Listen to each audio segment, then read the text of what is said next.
From the 60s to the 50s, now on BBC Two, and a profile of a rock and roll legend, Eddie Cochran.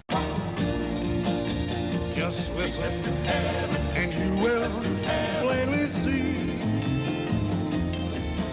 And as life travels on, and things do go wrong, just follow steps 1, 2, and 3.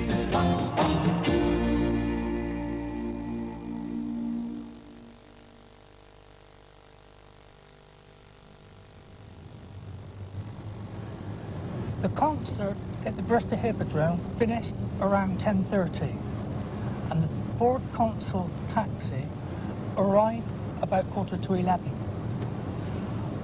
The singers came out of the Hippodrome by the side door, and the first in the back of the car was Gene Vincent, followed by Eddie Cochran and then Sharon Shealy. And in the front was the driver and Patrick Tompkins. Through Bath, out to Chippingham on the A4. And as they travelled along the road, they came to some traffic lights. Now, if the traffic lights had been red, then Eddie might still be alive today, but they weren't. They were green.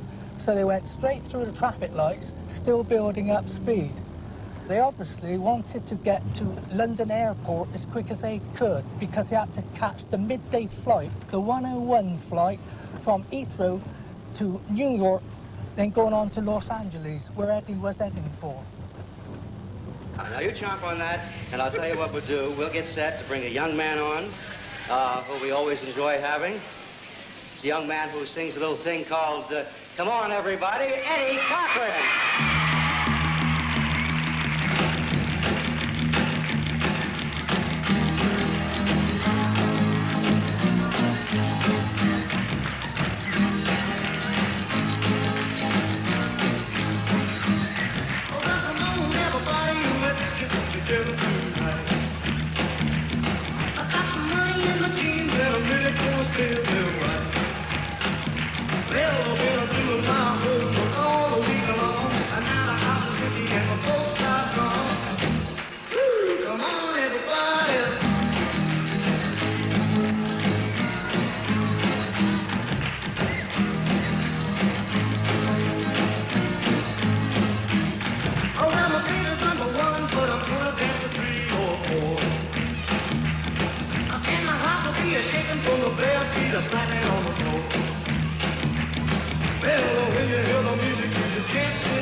Come on, running around with the usual crew.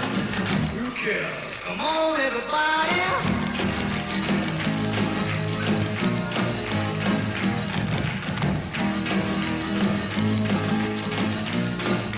Come on, everybody.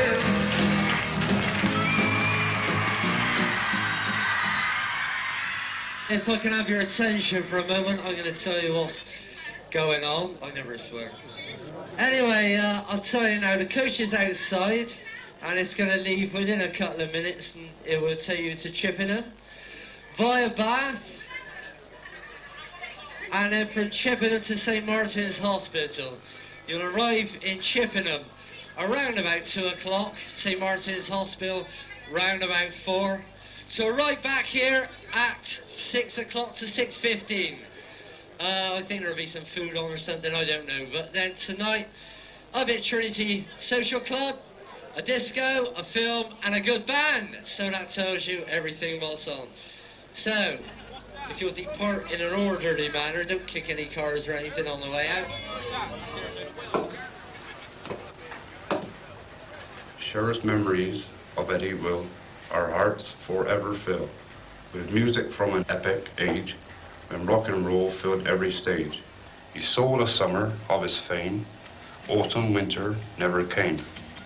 In the springtime of the year, he took 3 steps ahead from you.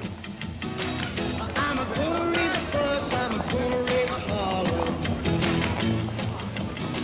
Eddie Cochran will always live in the minds of all the true Teddy boys who've ever listened to rock and roll. Eddie Cochran still lives, same as Elvis still lives, or Buddy Holly, or any of the others who've died.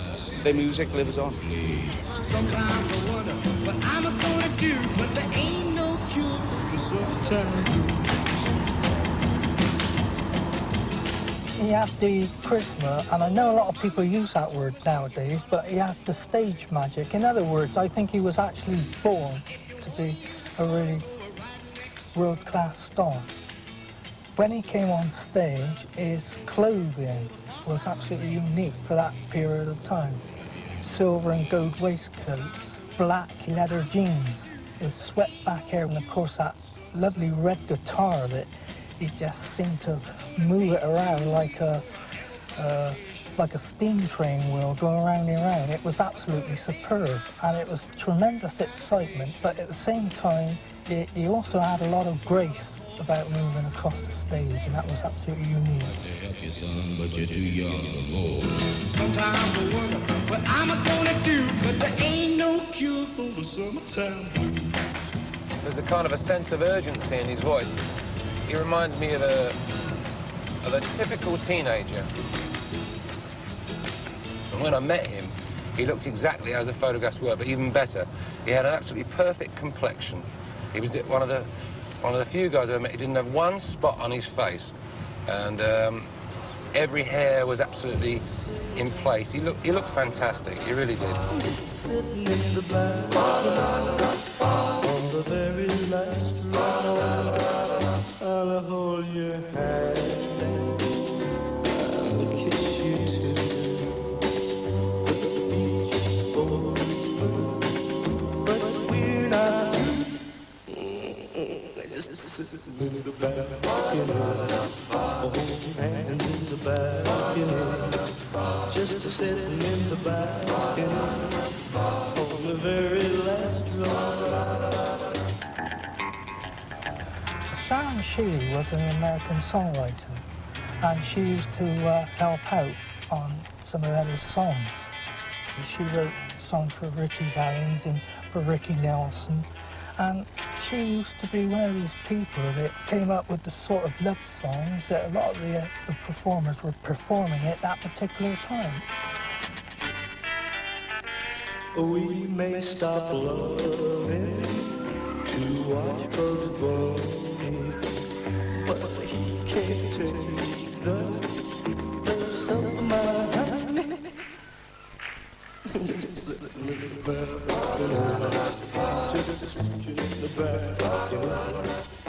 Every personal appearance he did, he couldn't turn around without smacking right into me, you know. I mean, I was like all of a 16 and, you know, just barely getting the braces off my teeth, you know.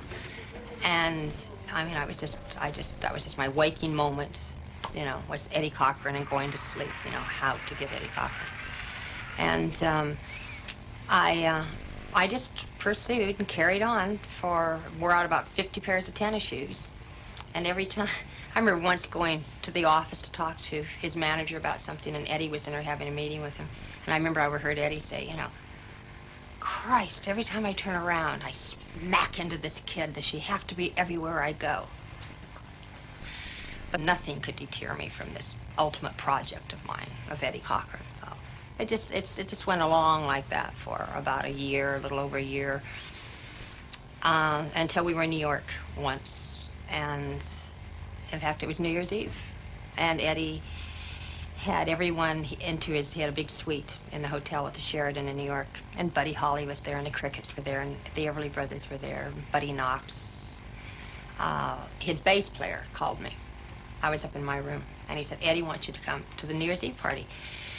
Well, now, mind you, prior to knowing that I was going to get to go to New York with Eddie at the same time, because we had the same manager, I went out and just blew every penny I had in my savings account practically on this just knock 'em dead, kill 'em wardrobe, you know. And I wore a different outfit 3 times a day, you know.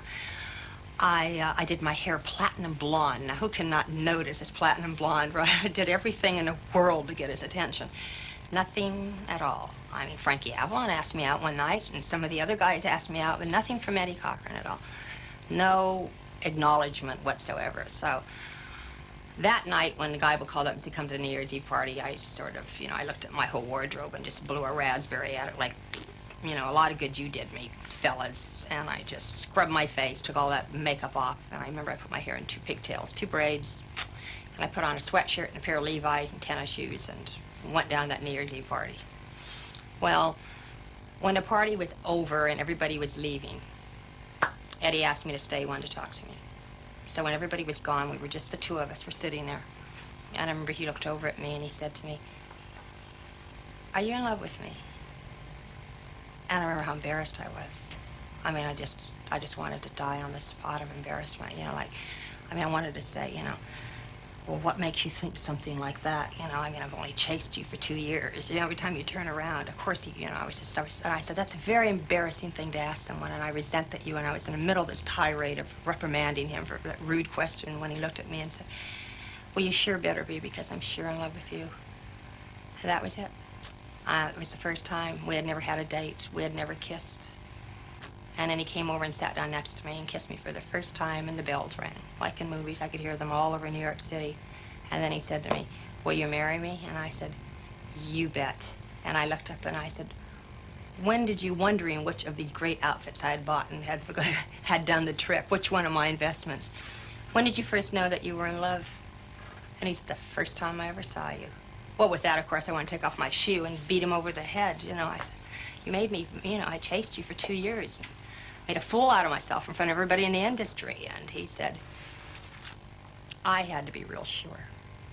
He said, did you ever fall in love with Ricky Nelson? And I said, no. And he said, any of the other guys? And I said, no. And he said, do you love me? And I said, yes. And he said, well, you see, I'm not so dumb.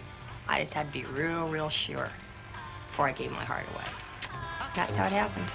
Hey, Teresa, I saw you in the school today. This is what I got to say. You're a honey,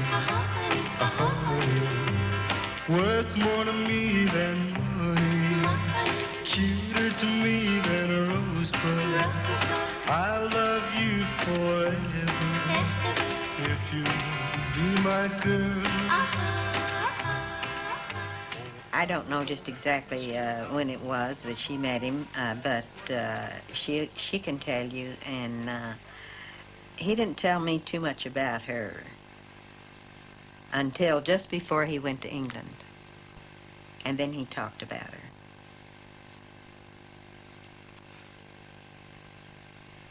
You know, it was funny about those two. She thought he didn't like her, and he thought she didn't like him. They found out over in England. After he got over there, he called her and asked her to come over. And she came over, and I guess he was so happy to see her. You know, Eddie was not very impressed with himself. I think he underrated himself. But he was determined that he was going to be a star someday, and I think he made it in England.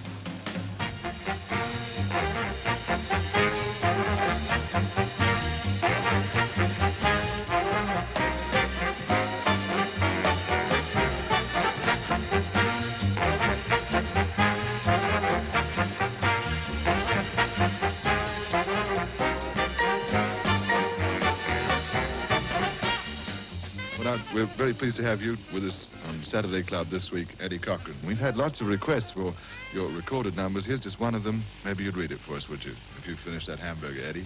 Thank you very much. This is from Hazel Fisher for a friend, Dawn Kale of Southampton, on her 16th birthday. Ooh, well, I got a gal with a record machine. When it comes to rockin', she's a queen. We love to dance on a Saturday night. All alone where I can hold her tight, but she lives on the 20th floor of town. The elevator's broken down, so I walk one, the staid, respectable neighbourhood of Kensington, there's a nice upper-income bracket block of flats. Inside, a doormat, over which pass some rather flashy feet. The doormat belongs to Mr. Lawrence Morris Parnes, who also owns a batch of golden boys. He creates them and manages them and their money. There's Ron Wycherley, 17, known to his fans as Billy Fury, guaranteed £1,000 in his first year. Roy Taylor, 18, alias Vince Eager, £5,000 by his 5th year. John Askew, or Johnny Gentle, 22, from Merseyside. And Duffy Power, real name Raymond Howard, 17. All eager, power, gentle fury in the lucrative business, as someone said, of putting teenage growing pains to music. I plan to bring over, or to be one of the first, I don't know, pop promoters or producer, whatever you care to call me, to bring over American pop stars to Britain. Because in those days, they just weren't appearing in the UK, and yet UK audiences wanted to see them. I had a very good friend in the business called Jaime Zoll, and he said, well, I think if you're going to go for American pop stars, obviously we can't get Presley. We did try 2 or 3 times, but we can't get Presley. What about Gene Vincent? And I said, I think it's a very good idea, but surely isn't he going to be a very big price? You know. He said, well, I think we can negotiate him pretty reasonable for a 6-day, a week out of 7 tour. So we started negotiations going, and if I remember correctly, very difficult to remember back quite a few years that far, I think we finished up on a deal with Gene Vincent's manager at £1,500 a week for 6 days a week for, I think it was 4 or 5 weeks. Of course, if you compared that with today's prices, it'd be around £45,000 a week, I suppose. And I don't know, after booking Gene Vincent, 3 or 4 weeks went by, and I got one of my telepathic feelings that all wasn't going to be well. We needed somebody else. And I've been reading about this up-and-coming young singer-guitarist, Eddie Cochran. Phoned my friend, who was doing the negotiating, and said, what do you think about Eddie Cochran to join the tour? He said, very good idea indeed. He said, as a matter of fact, we can probably get him very, very reasonably. I said, really? Because I know that he's beginning to make a name for himself in America. And anyway, the long and short of it was, Eddie Cochran was booked within about 10 days of my talking to my friend, and I think Eddie was paid £250 a week plus some expenses, which I suppose would be equivalent today to about, I don't know, £10,000, £12,000 a week, something like that. Do you rechristen all your boys? Oh, yes, I think this is terribly important. Otherwise, they would go on the stage with peculiar names that wouldn't be part of their makeup. For example, you might get Fred Bloggs or something like that. You could never have a rock and roll singer by that name. And their names are a bit peculiar as it is, aren't they? Pride, Gentle, Fury, Eager. Why do you choose names like that? Well, this means something, you see. For example, Marty Wilde, as you probably know, his real name was Reg Smith. He was a big, tall lad of 6'4", who had to be kept friendly, yet he had to be kept wild. So, hence Marty Wilde. Marty's very friendly, and Wilde shows that little wild trait in him, you see.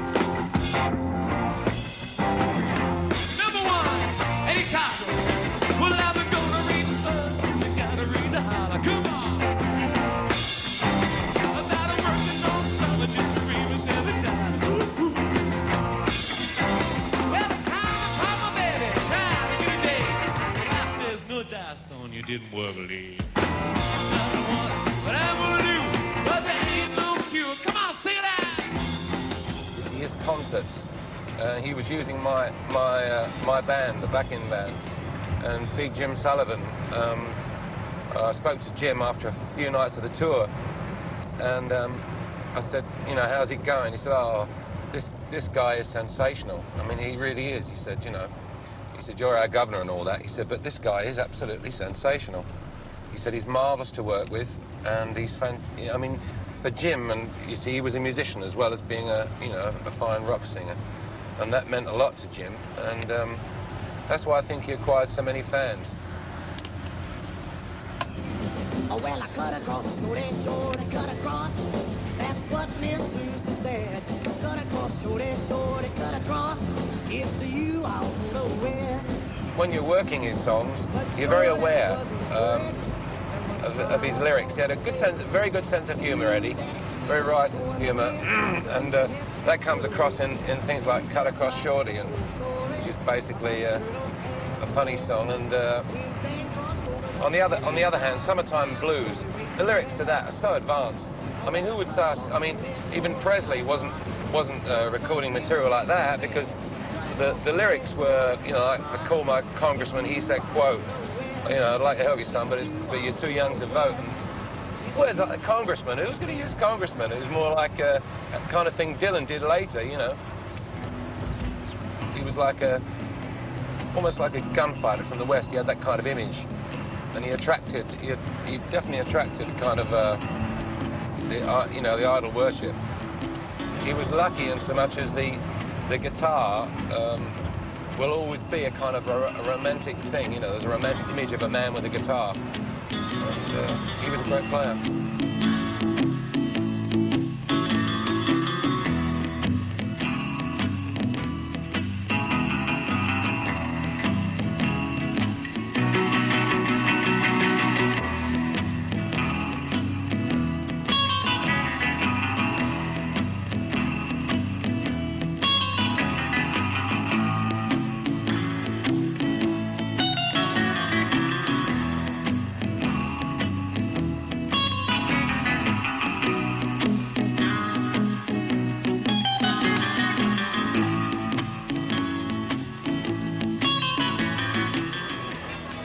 Polite, quiet, manly sort of boy. The sort of boy you'd expect Elvis Presley to have been. Where was this boy born? Oklahoma City, Oklahoma. Well, why wouldn't he be quiet and provincial, yeah. And very modest type of boy.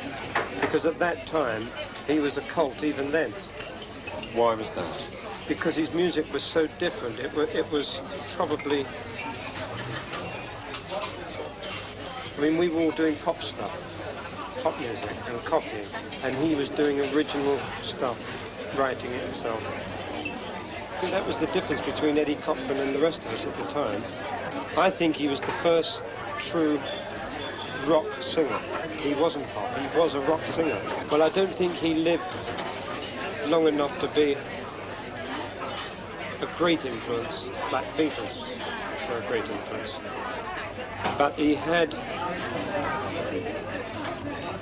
a fantastic cult influence, rather like James Dean did.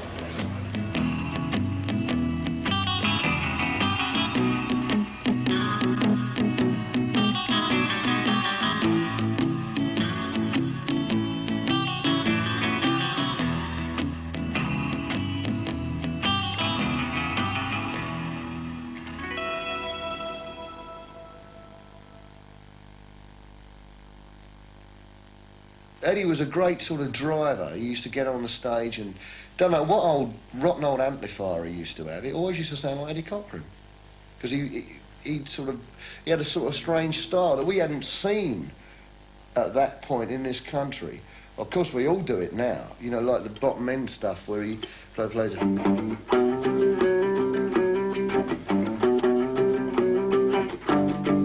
That sort of rhythm. Now, normally, if I hadn't seen him play it,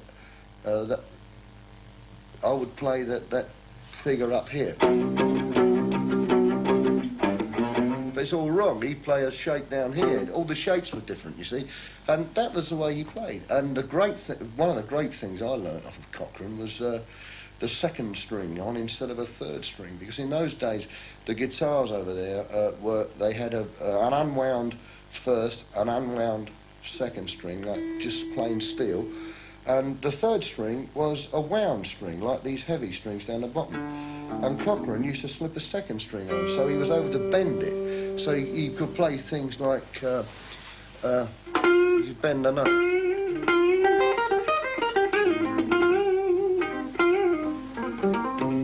And he could bend that. But, I mean, everybody does it now. They even sell guitar strings. There's not such a thing as a wound third now. But the first time I ever saw it used was with Eddie Cochran. It did me a big favour because I said to him, "Here, Ed, what you got on there?" He said, "It's a second string." I said, "That's a good idea." He said, "Yeah, well, don't tell anybody." So I said, "Right." So I put it on my guitar. And as a result of doing it, I got loads of work. I was doing all the sessions because I was the only one that could bend a string. And all these old guys are saying, "How does he do that? You know, how does he do that?" And I used to put my guitar in a case quick so they couldn't see, you know what I mean? Now they all do it now, you know.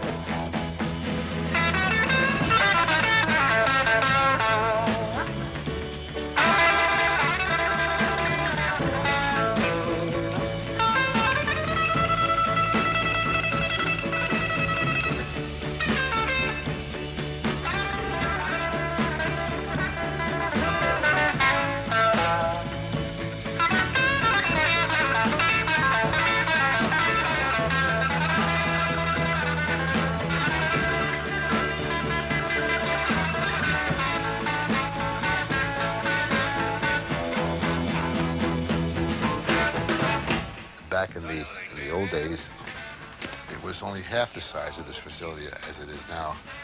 And Eddie Cochran would be probably singing right about over here. This is where he would be sitting and standing and playing his guitar.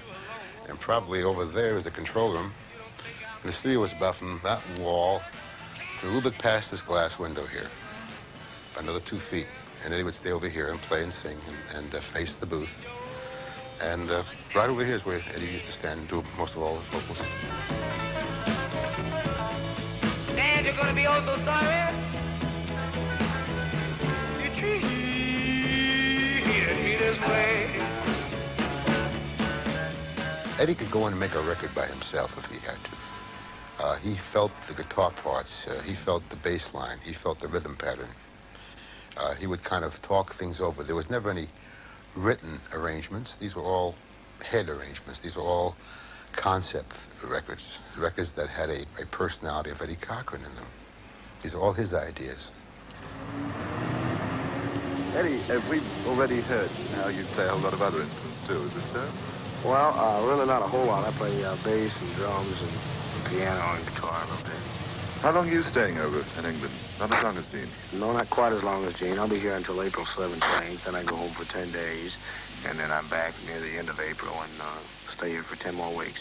Oh, quite a long time. And that'll be for the same sort of deal with it, package tours? That'll be all with Gene again, huh? Yes. What do you have in mind for your career when you get back home? Is there anything particular you want to do? Well, I want to be successful.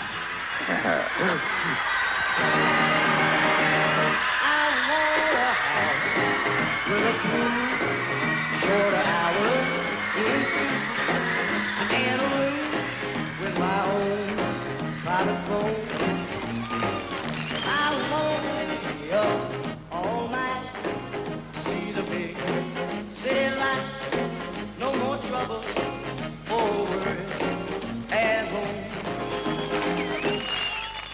All my tours were always planned like a military campaign. We had maps on the wall with flags and charts in the office and theatre capacities. We had statistics on the amount of people in different towns, so on and so forth. After the first week, we were sold out for the entire tour. Eddie was the obvious star of that show. Gene had headlined before Eddie joined the tour. And when Eddie joined the tour after about 2 weeks, they wanted Eddie to headline because Eddie got much more response than Gene Vincent. Yeah, just give me some time on my hand. But when they approached Eddie with changing the marquee and making him the headliner, he said absolutely not. You know, he wouldn't hear of it because he was very fond of Gene and he was like a brother to Gene Vincent. He took care of Gene. He really did. He looked after him. And he knew Gene couldn't handle it. Gene emotionally could not handle the blow of being taken off being headliner and putting Eddie above him. It wasn't that important to Eddie.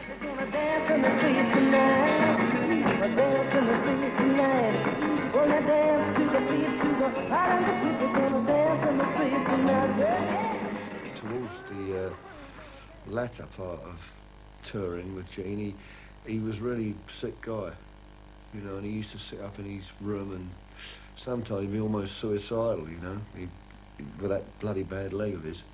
And we'd sit around in the room playing until he went off to sleep, so he was okay. And then, well, if we were going down on a train, for instance, to a gig, there'd be Vincent and Eddie. And he used to look to Eddie as a sort of father figure, and Eddie really used to look after him. And they'd sit in this first-class compartment, and he'd send someone down, "Don't get Joe. Tell him to bring his guitar." So I'd come down and sit in the first class and play with him the whole journey, you know. Many's the time the ticket collectors come round and offer me back to the second class, and he said, "Oh, it's okay, you can pay to get some money. Let's go." Well, G-Men never lose too, searching for the place where he plays his groove. Oh, we was looking, trying to book him, but my pappy kept on cooking. Right. With Ed, he had this personality where he kind of took over. I mean, when he was in a room, the whole centre of attraction was there, you know, with him. And Gene Vincent was used to get very uptight about it. He'd sort of goad Eddie, and, you know, especially if they had a few drinks. But I think deep down, they got on okay, and they looked after each other, because Eddie was very, very homesick. All the time he was here. I mean, I can't tell you how much it cost him in phone calls to America to speak to Mom and I, you know. Because I would say, on an average of once a day, he would ring LA. And when he was on the road, did he used to keep in contact with you all the time? He certainly did. What did he say? He always called me Shrimper. Called you what? Shrimper. And when he would get ready to come home, he always called me and said, "Shrimper?" I'd say, "Yes." He'd say, "Put on a pot of beans, I'm coming home."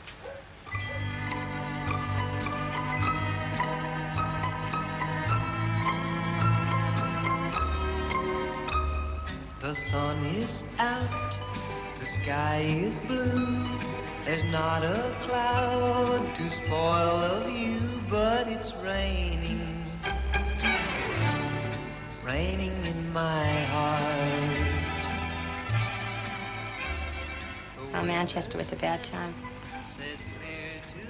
In Manchester, Eddie went through a very different, he went through a silent kind of change within himself. I mean, it wasn't, unless you knew him very, very well, you wouldn't have picked up on it or noticed it. He did a couple things he'd never done before. One, he asked me to go to a record shop and get all the Buddy Holly albums. He would not listen to a Buddy Holly record since the time of Buddy's death. Eddie had been booked on this tour, and he had called Buddy and asked Buddy to go on the tour with him. And Buddy said he'd just gotten married and he didn't want to really leave his wife, and he was settling in. And Eddie said, "You know, we always tour together. Come on, Holly. Come on, man." And Holly, you know, said, "Okay." You know, it was very hard for those two to say no to each other. So he signed on the tour, and of course the ultimate sad part was that at the last minute they pulled Eddie off the tour to do the Ed Sullivan Show, and Buddy was killed. But it's raining, raining in my heart. Eddie changed when Buddy died. But he did ask me to go out and get all his records. He said he wanted to hear the Buddy Holly records. So I went out and bought him all the Buddy Holly records I could find in a record shop, and he sat for hours just listening to them on the record player. And I would say, "Isn't that making you sad? Why are you doing this?" And he'd say, "It doesn't make me sad anymore. It's going to be all right now." There was always this mystery, this feeling that I knew he knew something I didn't know. Then after about 2 or 3 days, one night, it was about 1-ish, I think, in the morning. It was quite late at night, and I was asleep, and I woke up to the screaming. And I went to the top of the stairs in my robe and looked down, and Eddie was pounding his fists on the manager of the hotel we were staying. And when the guy opened the door, Eddie just grabbed him by the lapels of his robe, and he was just shaking him, you know, and he kept screaming over and over again, "I'm gonna die, my God, and nobody can stop me. Nobody can stop it." Look at here. What's all this? Never thought I'd do this before, but here I am a knocking on the door. My car's out front, it's all mine. It's a 41 Ford, not a 59. I've got that girl and I'm a thinking to myself, she's sure fine looking, man. Wow, she's something else.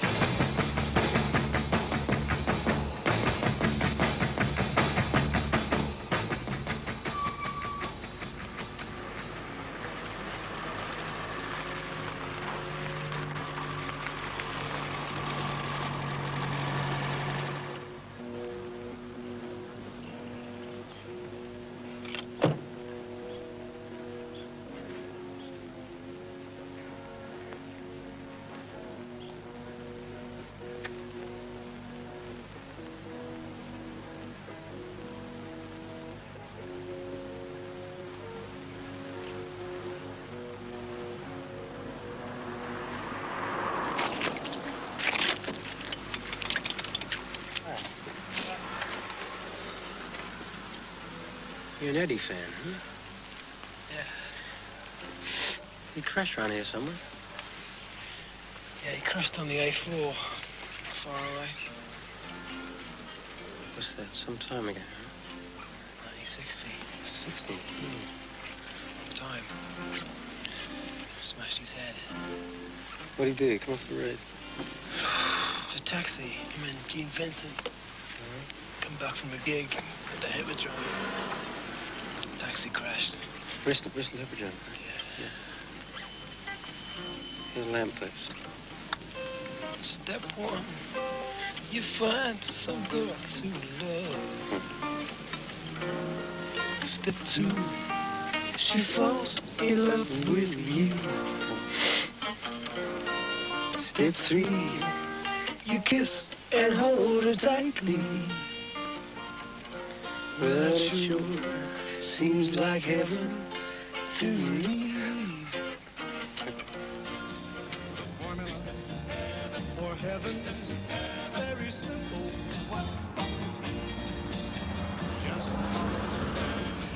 The Ford Consul was driving along very fast, and as it took the bend,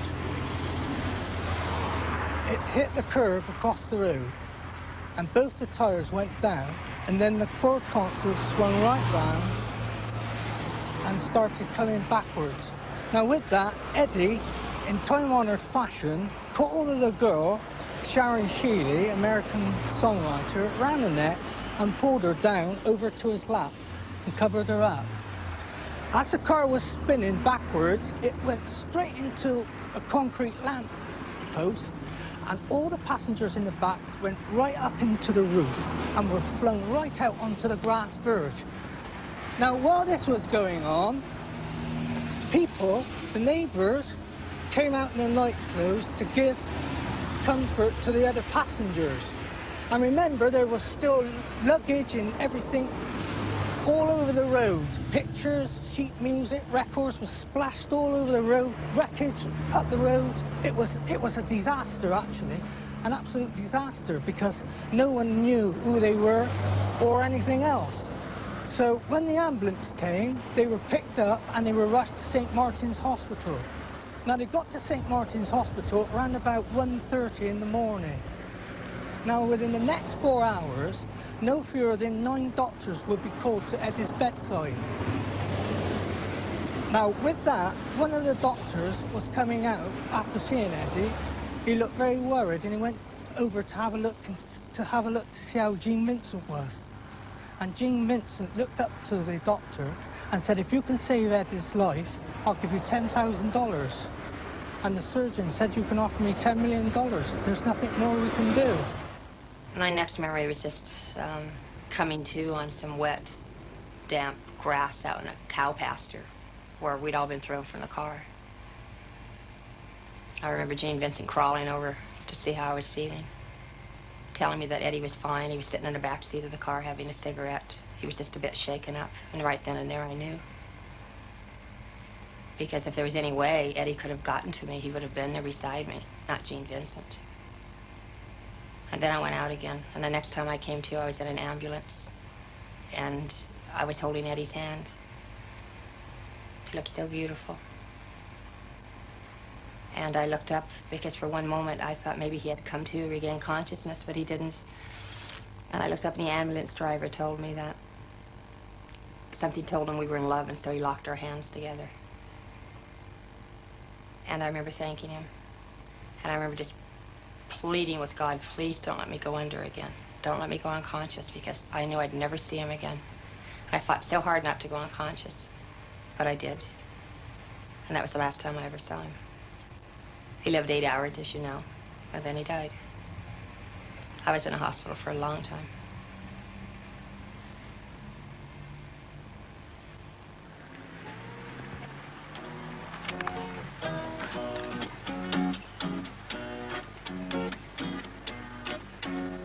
The formula is really very simple. Just follow the rules and you will see.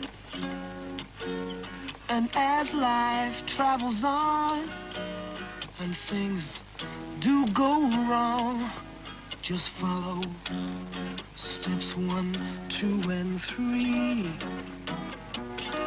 Well, that sure sounds like heaven to me.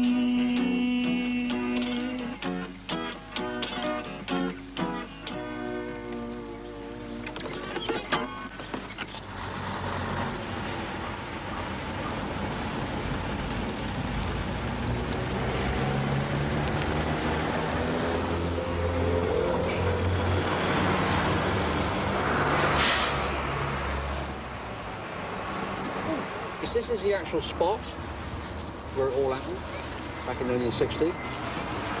If we just bow our heads and have just this minute silence in memory of Eddie Cochran, I think that speaks for itself. So if we have a minute silence.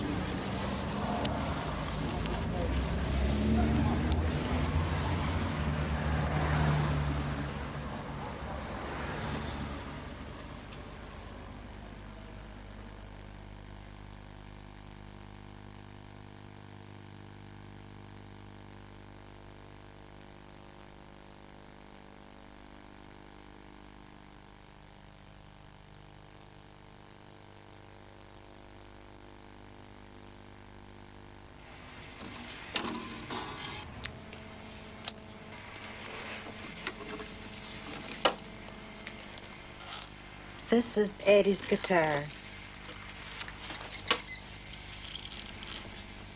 It's electric guitar. He bought this in Bell Gardens Music Center. I think they're not in business anymore. And it has a Bigsby tremolo on it, right here.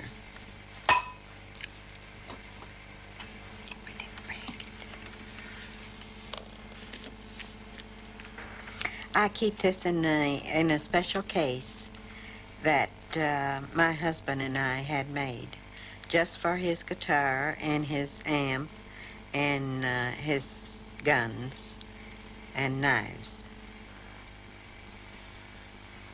What about his room? Tell us about that. His room? The one that he had here in this house is my room now. I sleep in his room now. After my husband died, I moved into Eddie's room. And that's where the case is. And my pictures. What's the room like? Have you changed it at all? Well, it's a small room. It has a twin bed in it.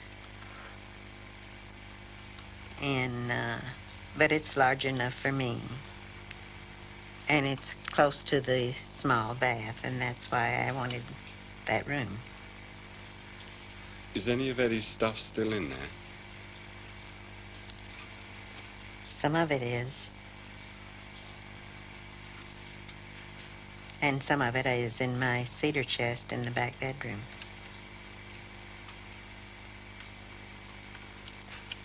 I have never been able to get rid of it. I didn't get all of his clothes back, of course, you know. But what I did get, I have saved. Is anybody allowed into the room? No. No one.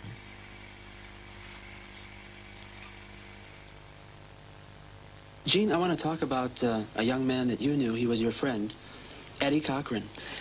Yes, Jim. He was more or less like a brother to me. We hung around together, and we went, you know, almost every place together.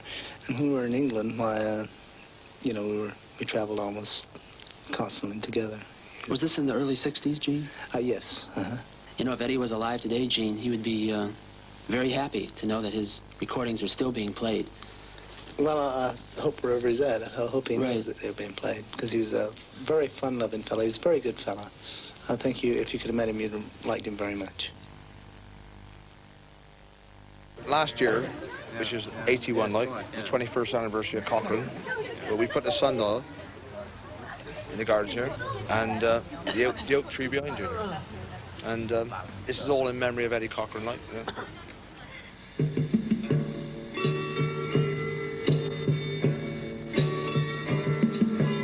Darling, come and take my hand. We'll go to that promised land. We'll be together again. I've prepared a place for you, just like I had promised to. We'll be together again. We'll be together. We'll Be Together Again is a song that Jackie DeShannon and I wrote together, and the lyric I wrote for Eddie about a year after he died. In a place where teardrops never fall. It's still one of my favorite songs I've ever written.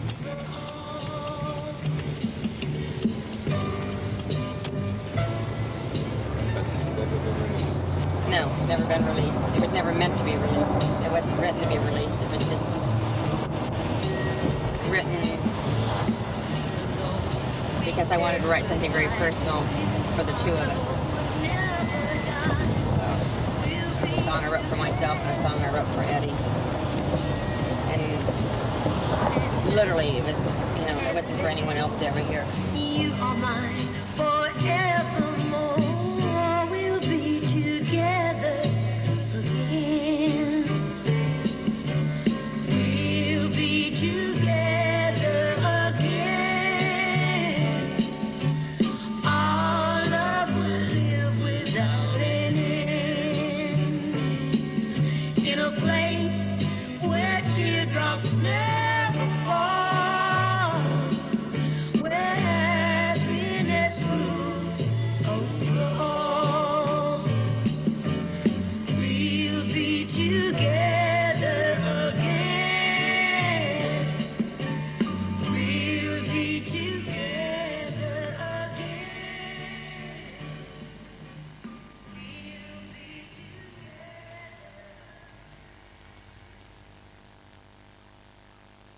Why, we walked him. Why? What's the matter? Turn on channel 2, that's the matter.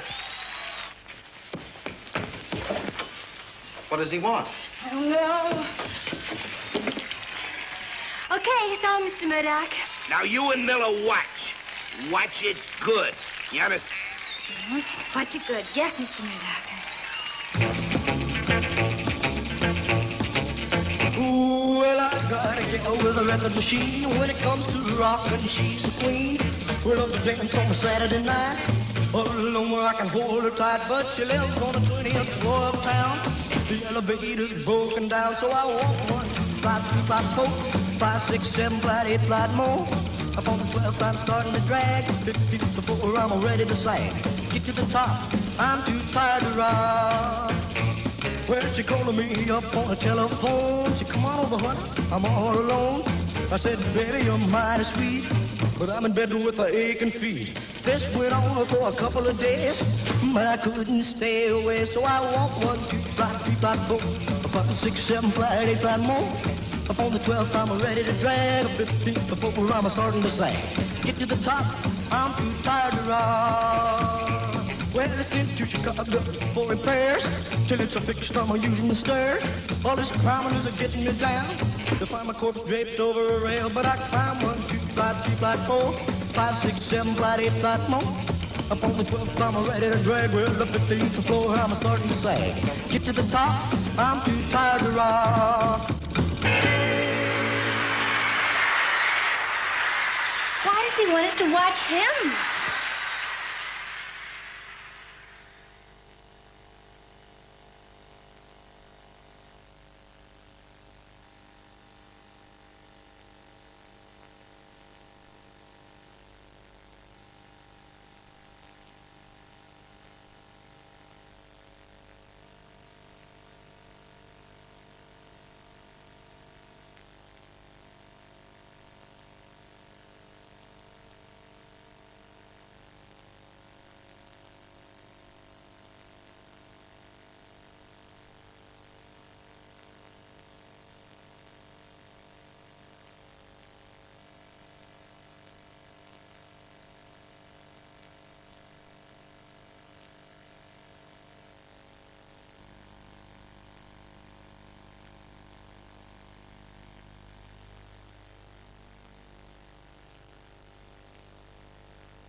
On Bank Holiday Monday, prepare to